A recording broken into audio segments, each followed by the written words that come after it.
Assalamualaikum warahmatullahi wabarakatuh. Waalaikumsalam warahmatullahi wabarakatuh. Teman-teman, rekan-rekan guru semua, selamat datang di acara aksi nyata kami sebagai calon guru penggerak. Saya Ayu Rahmania dan teman-teman saya Erneni Dawati, Ani Nurul Laili dan juga Evan Farida akan menyampaikan tentang budaya disiplin positif. Insya Allah ini akan bisa kita manfaatkan untuk menyelesaikan masalah di kelas kita dengan lebih baik dan berjangka waktu lebih panjang. Mungkin kita mulai langsung dimulai dari Bu Ervani Farida.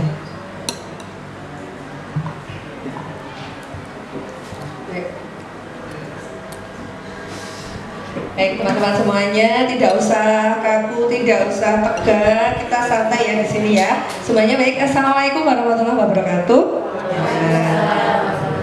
Ya, ini merupakan wujud aksi nyata kami sebagai guru penggerak ya, tadi Ustadzah Ayu, Ustadzah Neni dan Ustadzah Laili. Dan kita bersama-sama nanti akan membahas tentang disiplin positif. Ya. Slide-nya minta tolong Ustadzah. Baik, yang akan saya perkenalkan dulu di sini adalah nilai kebajikan universal. Jadi apa itu yang disebut nilai kebajikan universal itu adalah nilai yang disepakati bersama.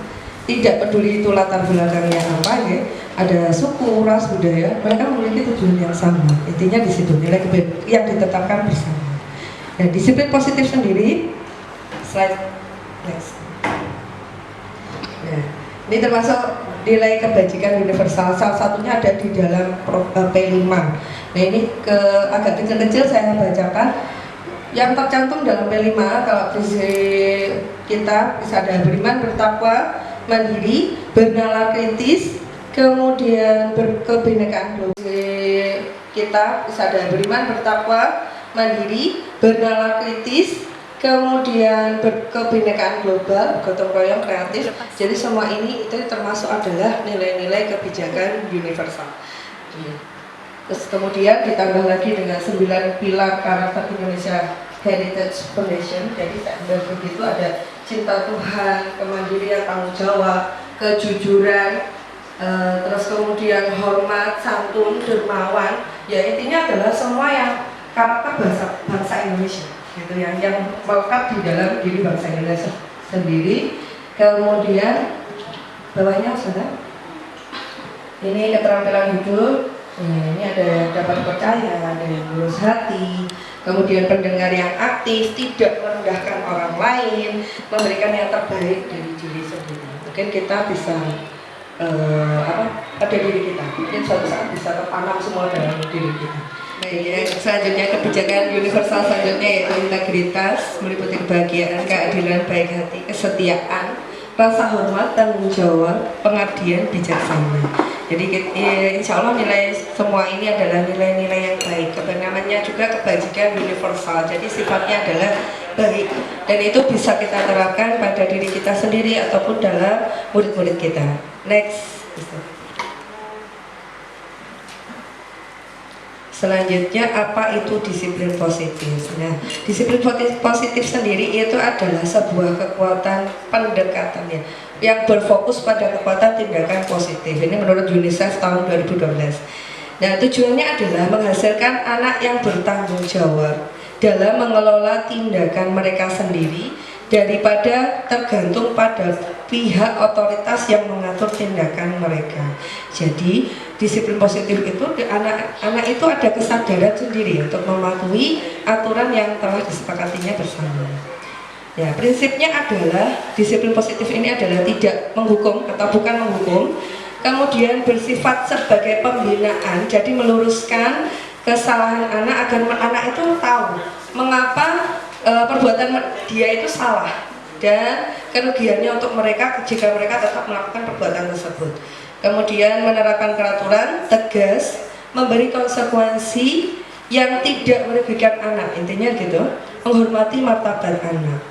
Kemudian mengembangkan perilaku prososial dan disiplin, Memaksimalkan partisipasi, menghormati kebutuhan, perkembangan anak dan kualitas hidup yang aktif. Kemudian menghormati motivasi dan sudut pandang kehidupan anak. Jadi anak-anak itu kan punya banyak latar belakang. Mungkin dia melakukan kesalahan karena mungkin dalam latar belakang keluarganya atau seperti itu. Memastikan penegakan kesetaraan dan keadilan. Jadi anak itu bisa diperlakukan secara adil gitu ya. Next selanjutnya saja.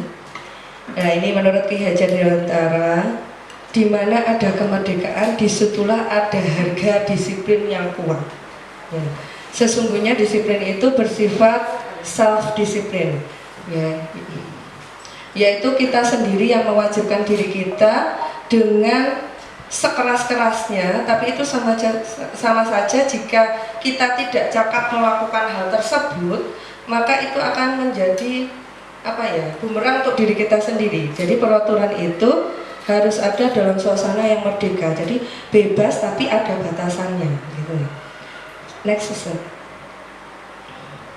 Nah ini 3 motivasi perilaku manusia. Jadi orang itu ada yang agak ke bawah, bawah lagi.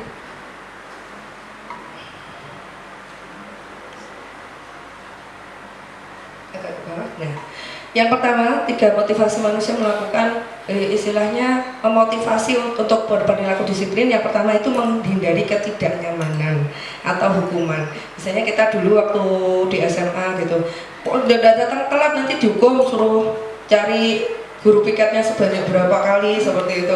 Mungkin yang SMA-nya sama dengan saya dulu begitu. Terus untuk menghindari hukuman maka kita datang lebih awal. Ada yang seperti itu. Kemudian untuk mendapatkan imbalan atau penghargaan dari orang lain, biasanya dapat reward kalau kita misalkan cekloknya pagi terus. Dulu ada di programnya Bina Insan itu, kalau gurunya cekloknya awal terus dapat hadiah ya misalnya. Dulu. Selanjutnya, untuk menjadi orang yang mereka inginkan dan menghargai dirinya sendiri dengan nilai-nilai yang mereka percaya.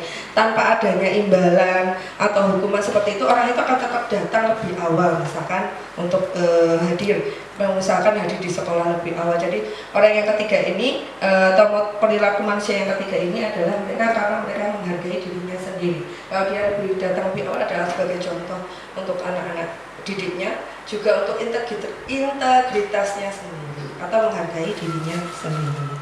Gitu saja mungkin dari saya. Sekian. Ada tanggapan mungkin Ustazah?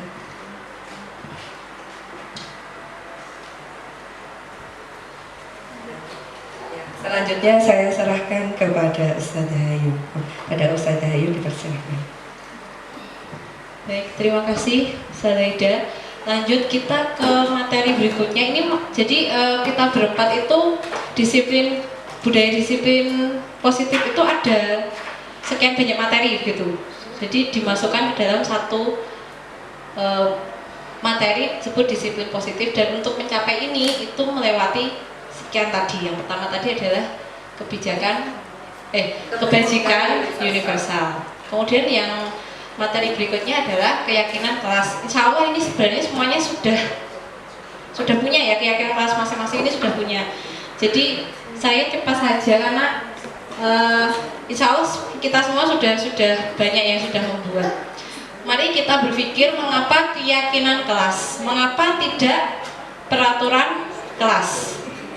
Mungkin ada yang mau menanggapi, kenapa bukan peraturan, kenapa keyakinan? Baik Bu Widya.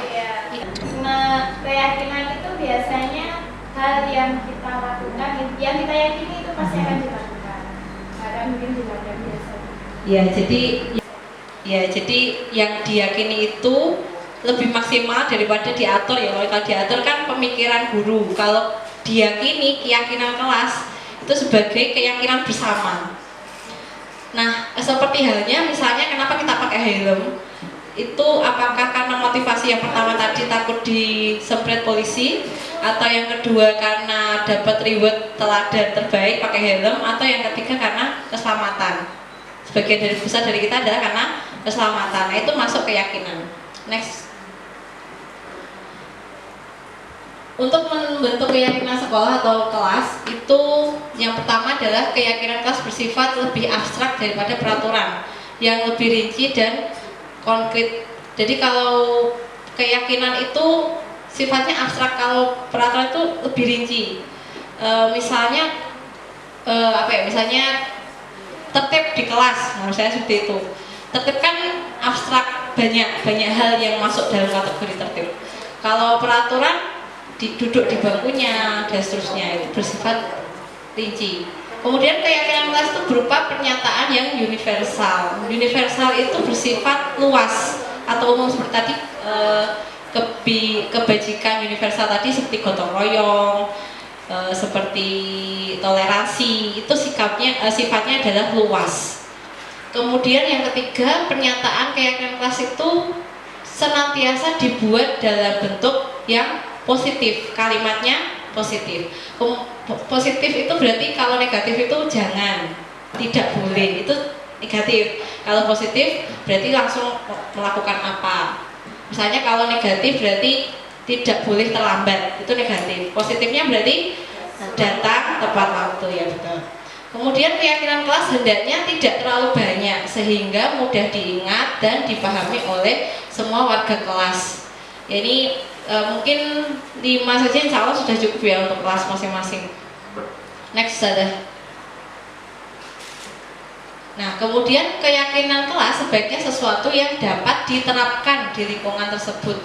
Jadi keyakinan kelas itu bukan dari kita sebagai guru, tapi dari anak-anak itu bisa nggak melakukannya. Jadi bukan dari kita, tapi dari anak-anak. Kita bisa nggak melakukan itu misalnya. Kemudian selanjutnya semua warga kelas hendaknya ikut berkontribusi dalam membuat keyakinan kelas lewat kegiatan curah pendapat. Biasanya ini di MPLS ya. Saya kemarin sudah ya di MPLS lewat curah pendapat. Jadi mereka aturan apa yang membuat kelas kita jadi nyaman. Biasanya awalnya begitu. Apa yang ingin diatur di kelas kita biar jadi nyaman. Biasanya kalau kelas atas sih ini ya lebih mudah ya. Kalau kelas bawah ada yang sudah buat belum kayak kelas belum bisa ya. Jadi mungkin kalau kelas bawah diarahkan. Kemudian bersedia meninjau kembali keyakinan kelas dari waktu ke waktu. Nah, ini ada, selain kita sudah membuat, misalnya pas MPLS sudah jadi, sudah di-print, sudah ditempel di tembok, kita tinjau lagi, kita evaluasi bersama. Nomor 1, tertib di kelas. Bagaimana sebulan ini? Apakah sudah berjalan atau belum? Jadi ditinjau ulang. Kok bisa belum? Kenapa kok bisa belum menurut kamu apa? Jadi semuanya itu diflorkan ke anak-anak. Jadi biar anak-anak itu bisa merasa memiliki kelas ini, bukan kita pemiliknya tapi anak-anak. Kita jaga kelas ini bersama-sama, bukan semuanya bukan diserahkan pada guru tapi anak-anak juga ikut menjaga, itu bagian dari keyakinan kelas. Next. Nah, ini prosedurnya harusnya untuk pembentukan keyakinan kelas. Yang pertama adalah curah pendapat tadi, semua pendapat dicatat. Jadi semua anak-anak berhak mengemukakan pendapatnya. Makanya nggak boleh jatuh, misalnya tulis aja dulu makannya nggak boleh jatuh bawah pas makan siang. Terus sampah nggak boleh berserakan, tulis aja semuanya ditulis. Biasanya banyak sekali, biasanya misalnya anak-anak itu sebenarnya senang, jadi semakin banyak anak-anak berpendapat semakin bagus, jadi kreatif. Kemudian setelah semuanya ditulis, buat jadikan kalimat yang positif ya, kata tadi kayak tidak boleh. Nah itu kita buat. Nah ini tugas kita sebagai fasilitatornya. Anak-anak membuat ide, kita yang merumuskan biar itu dijadikan kalimat yang positif. Ya mungkin bisa sambil dibantu. Ya ini masih negatif, kalau positif berarti lawannya bagaimana? Oh kalau misalnya tidak boleh terlambat berarti datang. Kemudian yang terakhir tinjau ulang. Tinjau seperti yang saya sampaikan tadi, bisa di setiap bulan atau setiap tengah semester bisa. Next. Nah ini adalah contoh keyakinan kelas yang contoh pertama diawali dari setiap anggota kelas perlu belajar, setiap anggota kelas perlu senang. Ini kan ringan ya, ringan sekali gitu. Setiap anggota kelas perlu saling menghargai. Ini keyakinan kelas, contoh keyakinan kelas yang pertama. Next, nanti ini di-share saja di Telegram, mungkin bisa dilihat-lihat. Kemudian ini tadi keyakinan kelas 1 ya tadi. Ini keyakinan kelas 5. Selalu bersikap positif, senantiasa menjadi diri terbaik, percaya, dan ini lebih kompleks ya untuk kelas 5 lebih tinggi. Next, ini kelas 7 SMP. Jadi sudah lebih banyak rinciannya. Hormat bekerja, diterima dan dibagi. Next. Nah, kemudian ini adalah kegiatan pendalaman keyakinan kelas. Kita sudah membuat, misalnya sudah ditempel di kelas. Kemudian yang pertama kita buat kegiatannya, dipecah kegiatannya itu dipecah. Misalnya bedah yang pertama, ini tentang rasa diterima dan dimiliki. Ini bisa dilakukan di BPI juga bisa Ustazah, atau literasi. Tampak seperti melibatkan semua orang, semua. Ini bisa, ini arahnya kemana ini Ustazah? Rasa diterima dan dimiliki ini bahayanya kalau tidak dibedah. Apa yang terjadi, sirkel-sirkelan itu termasuk ini salah satu caranya. Jadi tidak tampak seperti itu, maksudnya yang tidak boleh dilakukan, mengucilkan salah satu teman, marah dan iri atas terus yang harusnya memberikan kata-kata atau komen. Ini tuh anak-anak itu perlu diajarkan. Jadi anak-anak itu nggak tahu. Rumah sana dia itu sudah melakukan, ya sudah, saya itu sudah normal kayak gini, memang nggak tahu. Jadi memang harus kita arahkan dengan kegiatan seperti ini. Keyakinan kelas menghormati itu arahnya bagaimana, itu memang kita perlu jabarkan.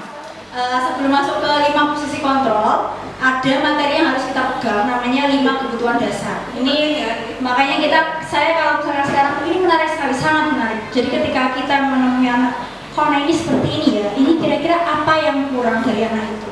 Itu ada 5 kebutuhan dasar. Yang pertama itu sebagai seorang mamalia. Sebagai seorang makhluk mamalia kan ya. Kita punya naluri yang namanya bertahan hidup. Kalau di Aisyah Dahlan itu apa namanya? Bagian otak yang reptil, otak reptil itu kan. Kalau ngerti pokoknya Orang reptil ya, bertahan hidup. Jadi kita kita sudah punya bekal itu, kebutuhan untuk bertahan hidup. Ini ada makanan, minuman, tempat tinggal, hilang. Ini bagian kuatnya sindikat ya. Keamanan, kesehatan. Jadi ketika anak-anak mereka merasa keamanannya itu terancam, mereka akan fight, mereka akan membuat sebuah boundaries, membuat sebuah pagar bahwa jangan masuk ke ini gitu, membuat batas yang ini bahwa dia sedang bertahan. Kayak misalkan anak-anak berantem, kemudian yang satu dia mempertahankan barang miliknya, satunya merebut gitu kan. Yang ini merebut, kita pasti akan kebutuhan dasar kita untuk bertahan pasti ada. Kita akan dorong anak yang mau merebut itu, kita dorong, atau kita tetap gitu ya, tetap kita nggak melakukan fisik, tapi kita cuma mempertahankan biar barang kita ini nggak diambil. Nah itu juga itu namanya jadi sih dia ketika nanti mereka kelihatannya berantem bertemu dengan guru, nanti ditanya tuh, kamu kenapa? Saya mempertahankan barang saya, mau direbut sama dia, makanya kenapa ini saya jaga sekuat tenaga karena ini saya boleh direbut. Nah itu yang pertama, bertahan hidup. Kemudian yang kedua itu adalah kasih sayang dan rasa diterima. Kasih sayang dan rasa diterima. Ini rasa diterima, dipedulikan, berbagi, kerjasama, dan menjadi bagian dalam kelompok. Kebutuhan untuk anak-anak gitu, anak-anak merasa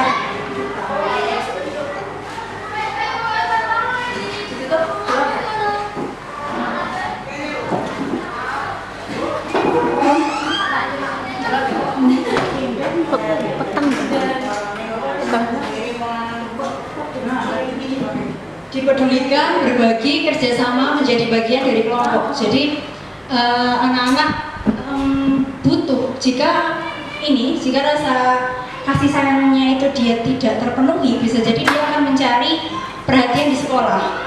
Bagaimana saya bisa diterima oleh kelompok, bagaimana saya bisa bekerja sama, bagaimana bisa saya itu dipedulikan. Makanya kan kadang ada anak-anak di sekolah kita tuh yang ini anak ngapain sih kok cari perhatian terus. Ya bisa jadi salah satu kebutuhan yang belum terpenuhi itu adalah rasa kasih sayang yang diterima. Dan kemudian yang ketiga, penguasaan atau harga diri, yaitu keinginan untuk dianggap, memimpin, berprestasi, diakui dan dirinya. Ini seperti kemarin kasusnya di kelas 3-nya Ustazah Indah keluar. Dia salah satu anak laki-laki, dia di rumah itu di lingkungannya dia main dengan anak-anak di atas usia di atasnya. Ketika dia bermain di lingkungan rumah tersebut, dia selalu kalah, jadi kalah-kalahan gitu loh kalau bahasa kita.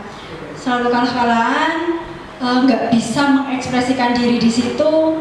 Pokoknya ya, yuk kalah-kalahan, jadi kalah-kalahan, biar pengen melawan nggak bisa. Nah, ketika dia datang ke sekolah, akhirnya dia membuat ulah. Dia merasa powernya di rumah itu tidak tersalurkan, akhirnya disalurkan di sekolah. Dia yang entah itu dia mukul, entah dia itu mengintimidasi, bahasanya mengintimidasi temannya, menjelekkan temannya. Ini karena di rumah dia tidak bisa melakukan penguasaan di kebutuhan dirinya atas penguasaan itu dia tidak dapat di rumah. Akhirnya di sekolah itu terjadilah seperti itu. Kemudian yang keempat, bebas. Anak-anak juga butuh untuk bebas. Bebas ini dalam apa yang dimaksud dengan kebebasan? Kebebasan di sini artinya mandiri, memiliki pilihan, mencoba hal baru, mampu mengendalikan arah dirinya. Jadi ada anak kinestetik ya di kita banyak. Jadi dia tidak suka diatur, mereka ingin bebas, mereka yang mengatur. Ini kita harus pahami juga ada anak-anak yang seperti itu dan kita cari tahu pola tipe-tipe anak seperti ini tuh gimana cara ngarahinnya. Kemudian yang kelima, kesenangan. Ini yang paling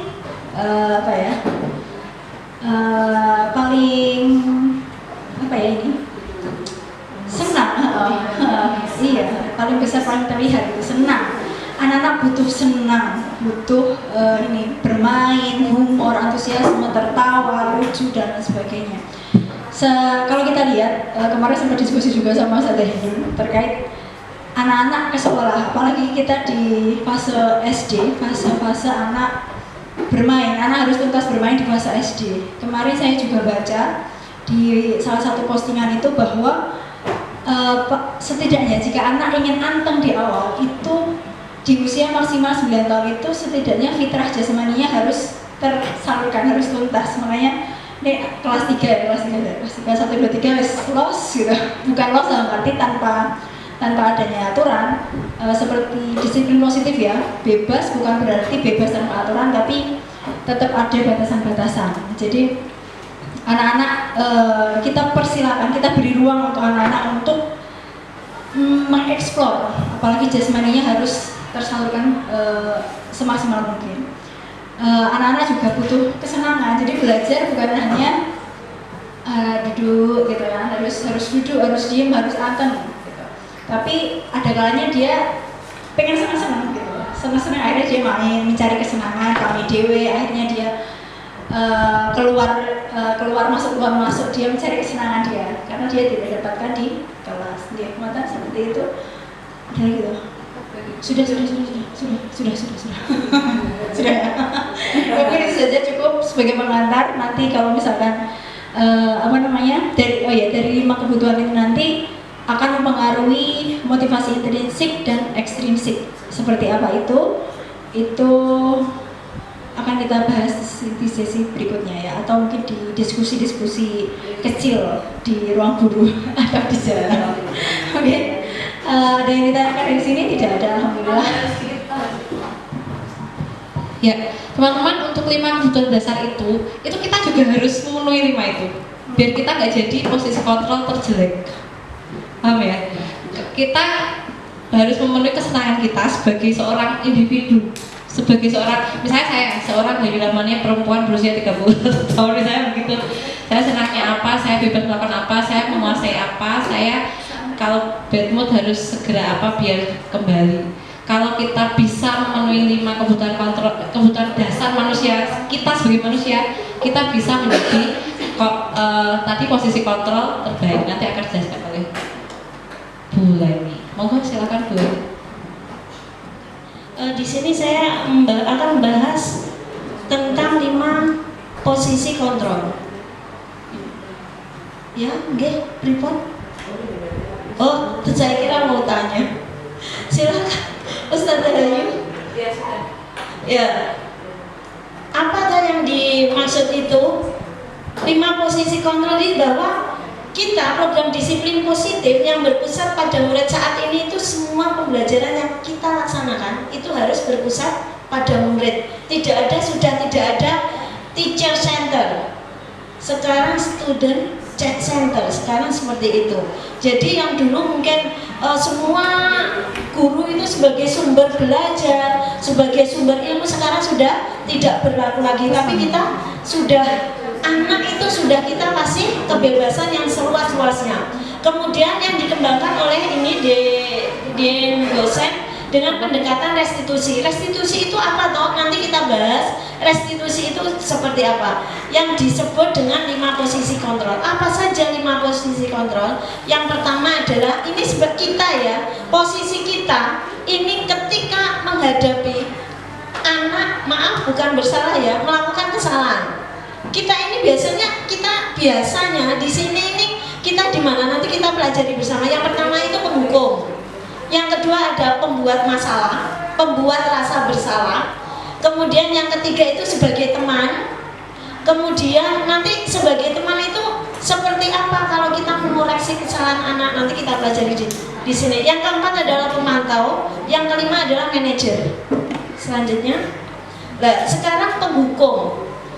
Penghukum itu apa? Seorang penghukum bisa menggunakan hukuman fisik maupun verbal. Kalau fisik itu insya Allah kita jarang ya di sini, tapi kita sudah beberapa tahun itu tidak ada. Contohnya lari-lari mutari lapangan seperti itu sebenarnya fisik. Terus berdiri menghadap bendera itu sebenarnya di sekolah lain masih banyak ya, apalagi yang SMA, SMP itu sebenarnya banyak. Kemudian verbal.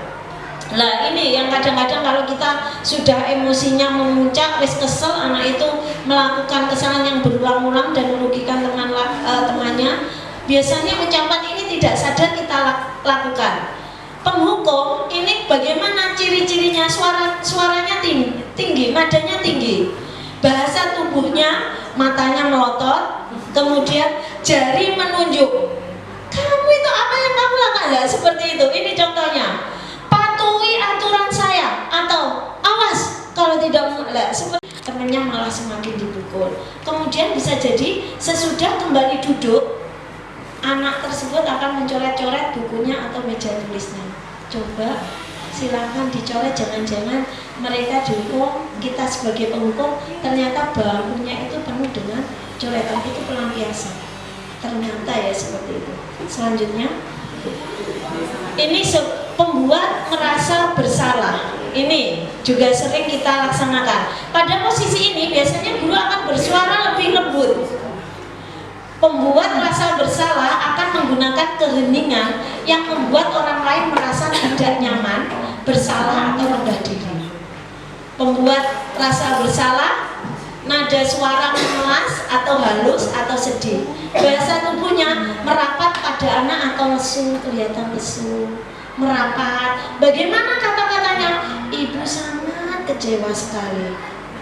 Berapa kali Bapak harus memberitahu kamu, Tole?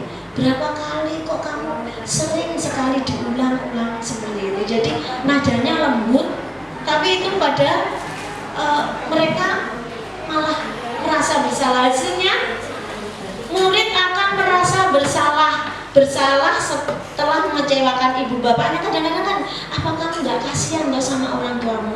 Seperti itu ya. Kemudian tidak sanggup, ini ya, murid akan merasa menjadi orang yang gagal dan tidak sanggup membahagiakan orang lain. Nah ini yang kita hindari ya, karena mungkin psikologi anak-anak saat ini beda sekali dengan psikologi zaman dulu ya. Mungkin kalau seperti itu malah membuat anak-anak kuat, tapi sekarang itu mereka menjadi orang yang gagal. Efeknya sangat membahayakan bagi mereka.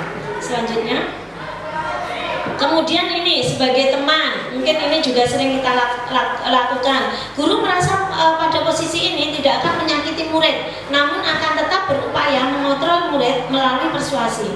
posisi teman pada guru bisa negatif atau positif. Positif di sini berupa hubungan baik yang terjalin antara guru dan murid. Lah, ini bagaimana sebagai seorang teman ini guru tadi? Nada suaranya ramah dan akrab, kemudian bercanda, bahasa tubuhnya merapat pada murid, mata dan senyum jenaka. Bagaimana kok kamu hari ini terlambat kok kamu usil ya sama teman? Mungkin seperti itu ya. Ini kemudian ekspresif, biasanya seperti itu. Ini sebagai teman. Terus, ayolah, bagaimana sih kamu? Kemarin kamu sudah janji ke saya, bukan? Kenapa terlambat lagi? Lah, sambil tertawa. Ini sering kita laksanakan ya ini. Ya sudah, tidak apa-apa. Duduk dulu sana. Nanti saya akan bantu. Seperti itu. Kemudian selanjutnya hasilnya bagaimana? Murid akan merasa senang dan akrab. Ini positifnya ya. Ini termasuk dampak positif. Hanya saja sisi negatifnya, murid tersebut bergantung pada guru. Ini yang sangat membahayakan. Sehingga dia tidak bisa menyelesaikan masalahnya sendiri. Akibat lain dari posisi teman ini bilang mengandalkan tersebut ya. Jadi bila ini tergantung, bila ada masalah dia merasa bisa mengandalkan guru. Jadi dia tidak bisa menyelesaikan masalahnya sendiri. Selanjutnya Ustazah.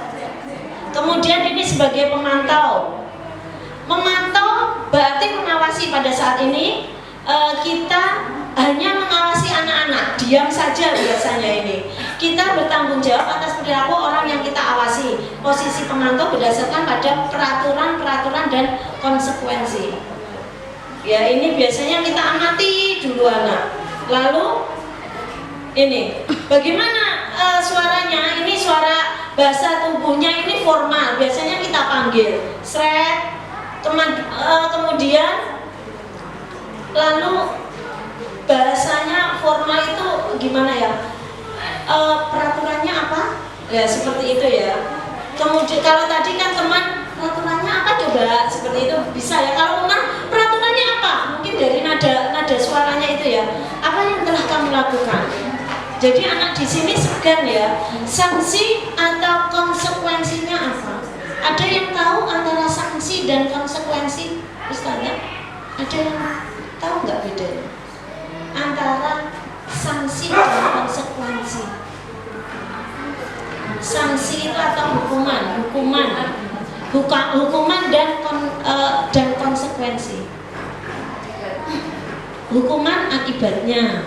Kalau konsekuensi, mungkin ini bisa kita terapkan nanti jika ada anak-anak yang bersalah. Kalau tanggung jawabnya.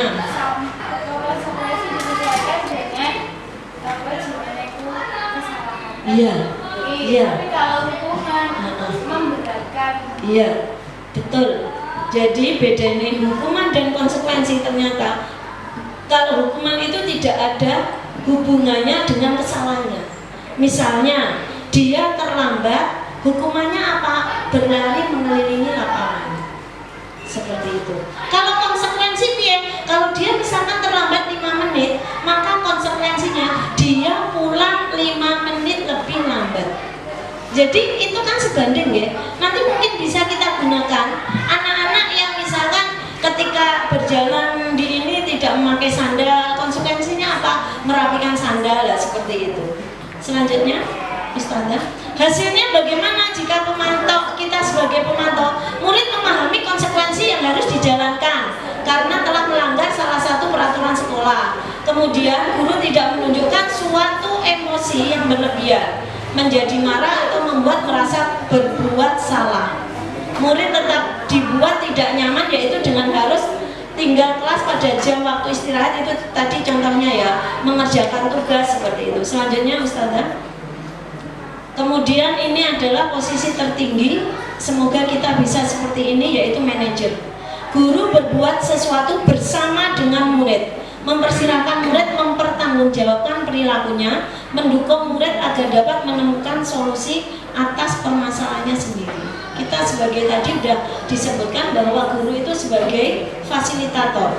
Manajer ini suaranya bagaimana ini? Nada suara tulus, bahasa tubuh tidak kaku, kemudian mendekat ke murid. Kalau teman tadi kan dempel-dempel seperti itu. Kalau pemarah penghukum tadi budeng-budeng. Kalau ini tidak. Apa yang kita yakini? Ini kembali ke keyakinan kelas yang kita tanya seperti itu. Kemudian apakah kamu meyakininya? Ini semakin ini ya, memantapkan dia tentang keyakinan kelas yang dibuat. Jika kamu meyakininya, apakah kamu bersedia memperbaikinya? Kemudian jika kamu memperbaiki ini, hal ini menunjukkan apa tentang dirimu? Seperti itu. Ya, selanjutnya Ustazah. Pada posisi manajer, maka suara guru sebaiknya tulus. Ini ya, sebaiknya kita sebagai manajer, kita bersama-sama ya belajar di sini. Tidak perlu marah, tidak perlu meninggikan suara, apalagi menunjuk-nunjuk jari ke murid, berkaca pinggang, bersikap seolah-olah menyesal itu tadi, merasa bersalah tadi, tampak sedih sekali akan perbuatan murid ataupun bersenda gurau itu sebagai teman itu ya, menempatkan diri sebagai teman-teman murid. Ini seperti ini. Selanjutnya Ustazah, segitiga restitusi. Dan ada yang lain, Mbak, sampaikan apa aku semua sih ini.